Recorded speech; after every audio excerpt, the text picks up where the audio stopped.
چون همیشه در همین ساعت برنامه خبری رادیو زودی پیشنهاد شما می شود. شعله گلخوجه هستم. سلام. موضوع برای امروز 25 اپریل.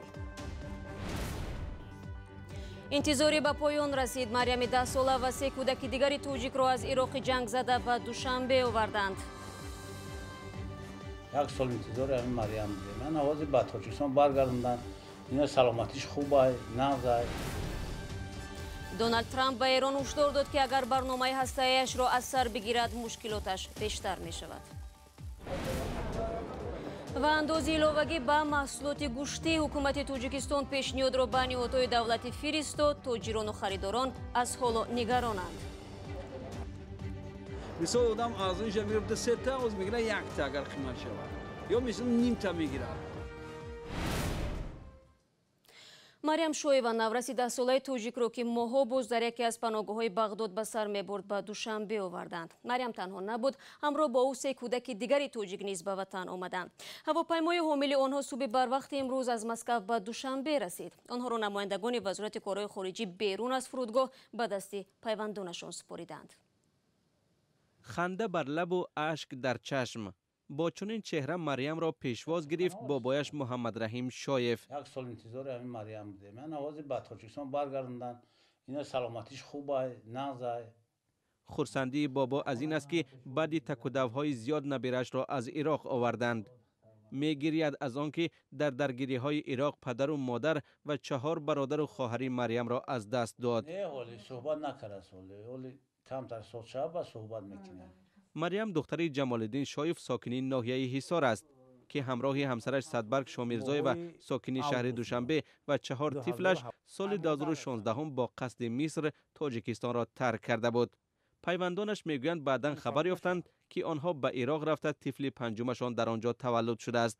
اینا صورت‌های دادراش اینا، خواهر و دادر همش اینا با خودش اینا. اینایش عبدالله، اینایش فاطمه، اینایش اویشما. مریم 11 ساله بار اول ماه اوگوست سال 2017 از خود درک داد و ماه فوریه امسال از طریق شبکه‌های اجتماعی پیدا شد و از تقویش با نام سعید خواهش داشت با او تماس گیرد. بعداً خبرنگاران رادیوی آزادی بابای او را در ناحیه حصار پیدا کردند. محمد رحیم شایف بر رادیوی آزادی تقدیر پسر و کلین و نبیره‌هایش را مفصل نقل کرد. اینترنت نشان دادن این همین نویرای ما عراق دقلتیده در همون جای به صاحبو همونجا به دست اینا. به امداد سازمان صلیب سرخ و مقامات تاجیکستان بابا و نبیره به وصال هم رسیدند. مریم را صبح 25 اپریل از مسکو به دوشنبه با 3 کودک دیگر آوردند. همراهان مریم نیز در عراق بودند. اعضای یک عائله هستند. تاجیکستان رسما اعلام کرد که قریب 300 کودک توجیک در مکانهای جنگی سوریه و عراقند. آنها را پدر و مادرشان به آنجا بردند. این 4 نفر اولین کودکانی اند که مقامات توجیک با میانروی تشکیلات صلیب سرخ به تاجیکستان آورده است. البته باعث خرسندی است که محمد رحیم شایف بعد 2 سال بالاخره به دیدار نبیره‌اش رسید. اما برای معالجه روانی از جنگ و خشونت آسیب دیده مریم چند سال لازم می شود معلوم نیست. دونالد ترامپ رئیس جمهوری آمریکا و ایمانوئل ماکرون پرزیدنت فرانسه قول دادند که اختلافات نظری اروپا و ایالات متحده درباره سوزش اتمی ایران را رفع می‌کنند. ملاقات دو رهبر در شهر واشنگتن روز 24 اپریل برگزار شد. دونالد ترامپ دیگر باره سوزش اتمی سال 2015 را یک فلاکت نامید و گفت اگر ایران فعالیت‌های اتمی‌اش را از سر بگیرد مشکلات وزنین‌تر از گذشته خواهد داشت. آنها هیچ گونه فعالیتی را از سر نمیگیرند. اگر از نو شروع کنند مشکلات بزرگ خواهند داشت، مشکلات سخت‌تر از گذشته. این را ثبت کنید. اگر آنها برنامه‌های اتمی‌شان را از سر بگیرند مشکلات بزرگتر از گذشته خواهند داشت.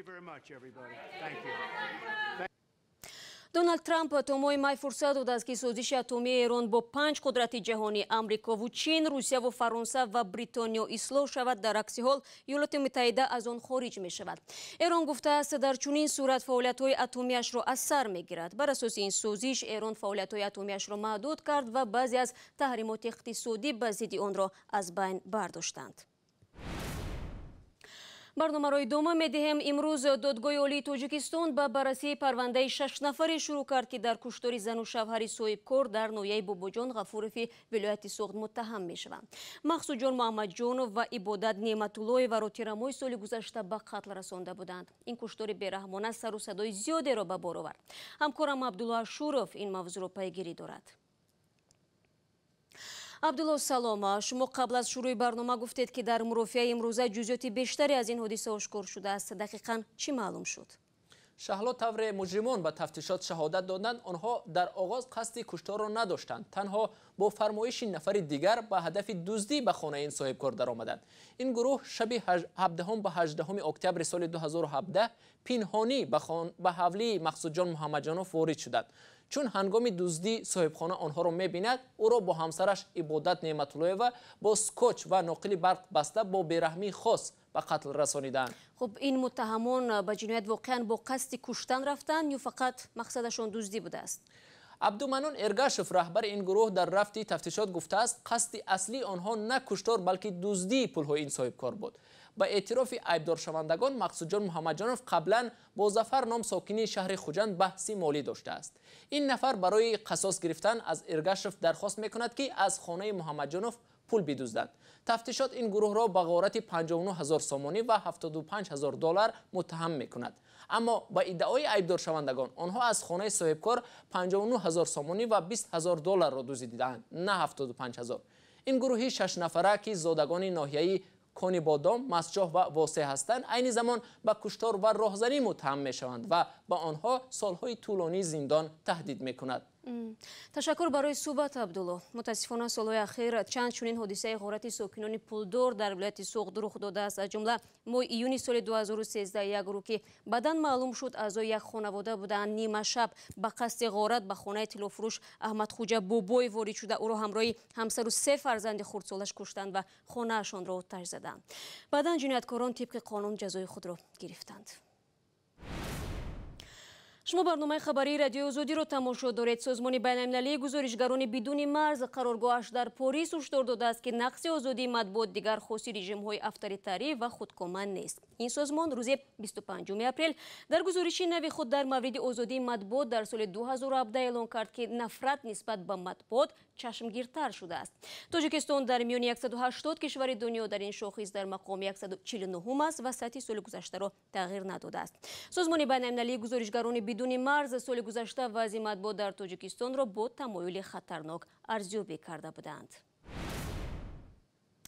برمیگردیم به تاجیکستان. حکومت تاجیکستان طرح پیشنهاد جاری کردن اکسیز و یا اندازه علاوه‌گی را به محصولات گوشتی بنیادهای دولتی ارسال کرده است. این نمود انداز اساساً برای محصولات به سلامتی زیان‌آور پیش بینی می شود، مثلا برای شراب و تماکو. اما تصمیم حکومت درباره جاری کردن اندازه اکسیزی برای محصولات گوشتی نه تنها خریداران بلکه فروشنده ها را هم نگران کرده است.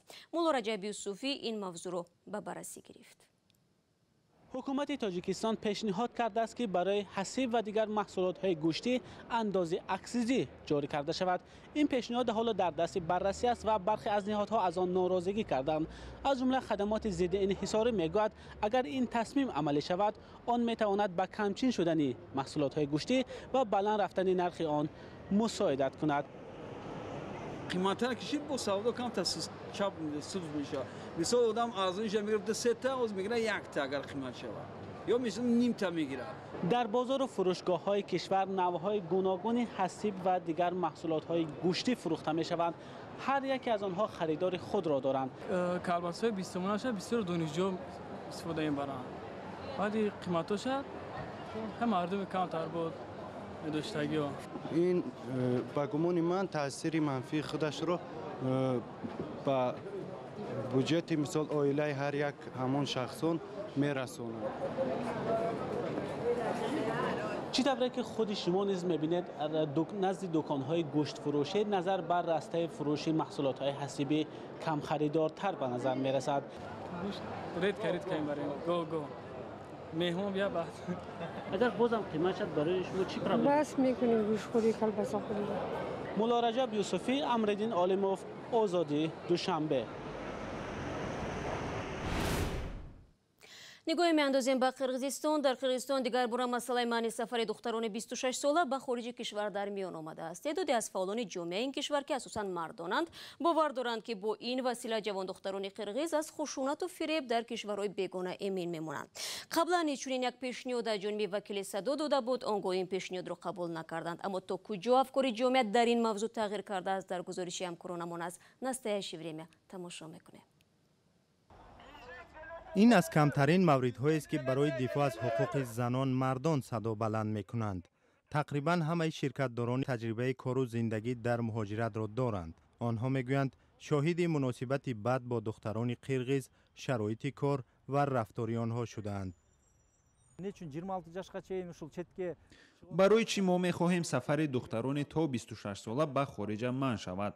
اکثریتشان بعد ختم مکتب برای کار می‌روند. آنها مشکلات کلانسالان را حل می‌کنند. در یک حجره تا 15 نفر مرد و زن یک جا زندگی می‌کنند. این بد است. ارزش‌ها کاسته می‌شوند، خانواده‌ها از هم جدا می‌شوند. با عقیده فعالان جامعه دخترانی از 25 ساله بالا صاحب معلومات و صاحب کسبند و حقوق خود را می‌دانند. صحیفه پریزاد 25 ساله در شبکه‌های اجتماعی شاید مایه حسد بیشتری هست. پریزاد تقریبا در 50 دولت بوده است. 5 سال پیش با مقصد کار به امارات متحده عربی رفت. 1 سال در شرکت کار کرد، بازآموزی کرد و حالا در یک شرکت هوایی خارجی رهبلد است. چند سال قبل من در روسیه بودم. بعضی‌ها را دیدم. رحمم اومد. اومدنشون به سبب نیست، چون کوشش میکنند که به خانواده و والدین کمک رسانند. حق نداریم اونها را ناسزا گوییم. افرادی هم بودند که سینشون از 25 پایین است، اما در این یا اون ساحه موفقند و متخصصان ورزیده شدند. از نگاه من سن و سال نقش اساسی را نمی‌بازد. هزارها شهروندان قرقیزستان در ایتالیا و کره، آلمان و آمریکا کار میکنند. اما صدها هزار دیگر سالهاست نان خود را از روسیه و قزاقستان و ترکیه می‌یابند. قبلا به همین مانند پیشنهادها با واکنش‌های تند مواجه شده بود. 6 سال پیش یک وکیل پارلمان پیشنهاد نمود که در تنهایی سفر دختران تا 22 ساله به خارج منع کرده شود. این مسئله حقوقی و البته سواد است. ما باید خودمون جامعه‌مون را باسواد کنیم تا اینکه آنها سوء استفاده نشوند. اگر این قانون قبول شود، پس آن حقوق دخترانی را که قابل مهنت هستند نقض خواهد کرد. از سوی دیگر نپذیرفتن پیشنهاد منع سفر دختران تا 26 ساله به مهاجرت جنبه اقتصادی هم دارد. سهم مهاجران در اقتصاد قرقیزستان زیاد است. تنها در سال گذشته مهاجران از روسیه به وطن بیش از 2 میلیارد دلار فرستادند. در واقع سالهای اخیر شماره زنان تاجیک هم که برای پیدا کردن ریسک روزی عظیم روسیه میشوند افزایش می‌یابد. تقدیر آنها نیز در هجرت به گونه‌های مختلف رنگ میگیرد، اما قهرمان بعدی ما توانسته است در روسیه به کار شیرین مشغول شود که برایش هم پول می‌آورد هم دلخوشی. طعم شکلات در خردسالی راهی آینده نادیره را معین کرد. همخدمتان پدرم از آلمان برایمان شکلات می‌فرستادند. طعم آن در یاد من ماند. سالهای جنگ شرایط زندگی سخت شد و طور شما می‌دانید ما نه تنها به شکلات بلکه به نان هم محتاج بودیم. آن رفیق پدرم دیگر نمی‌توانست برایمان شکلات فرستاد. قدر امکان مادرم شکلات‌های روسی می‌خرید، ولی آن طعم دیگر بود. نادیره تورسونова در مسکو کار و زندگی دارد. کاری دارد که زندگیش را شیرین کرده است. وی از شکلات ارمغان‌های زیبا آماده می‌کند، می‌فروشد. نادیره کار را در یک شرکت قنادی شروع کرد، اما امروز شکلات‌های خاصی آماده کرده خود را با نام ندی پیشنهاد می‌کند. و برای دریافت اخباری از این هم بیشتر شما را به وبسایت رادیو آزادی دعوت میکنیم. در صفحه رادیو آزادی در فیسبوک ادناکلاسنیک هم خبرگزاری‌های ما را می‌یابید. نوارهای دیدنی را میتوانید در آزادی ویدیو یوتیوب تماشا کنید. اگر ابونه شوید باز هم بهتر. تشکر برای همراهی و خدا نگهداری هر یک شما.